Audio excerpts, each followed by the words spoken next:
Dia ankafaliana ny arabananao manaraka ny televizionna malagasy amin'ity anio faharoan'ny volana jiona 12 ety somary ny analefaka ny alizay izay mandrafitra ny mety toetry ny androsika amin'ny ankapobeny araka izany dia somary nahitana fiakarany ny maripana ambony indrindra ho an'ny toliara iny sy amin'iny mahajanga iny sy nahitana fivana firy kosa raha mikasika ny maripana ambany indrindra raha ny toetry ny andro ho an'ny rapitsa maraina dia somary ahitana orana malefaka amin'iny tapany atsimo faritra sava faritra analanjorofo faritra Tsinanana vadivavy iny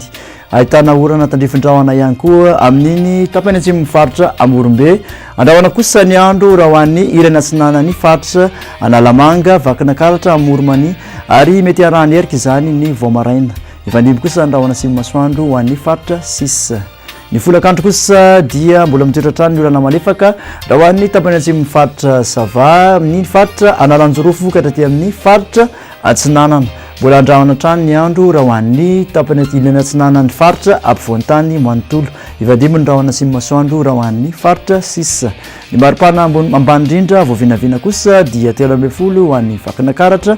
14 Tananarivo 9 raha ho an'ny Fianaratsoa ary mihoatrany 12 kosa ho an'ny Morotsiraka rehetrarehetra ny maripana ambony indrindra voavinavina dia 4 maeva tanàna manodidina ny 1 ka hatramin'ny 2 degré celsius kosa raha ho an'ny faritra ampovoantany ary tsy latsaky ny 4 ho an'ny Morotsiraka rehetrarehetra raha mikasa ho an'ireo tanàn-dehibe vela Madagasikara ianao dia somary ahitana orana tandrifindrahona any Paris Johannesburg arankotroka kosa izany raha ho an'ny Bangkok andrahona ny andro any Nairobi fandimby ny rahona atsimo masoandro ho an'ny Milan ny toetry ny andro ho an'ny nosy manodidina Madagasikara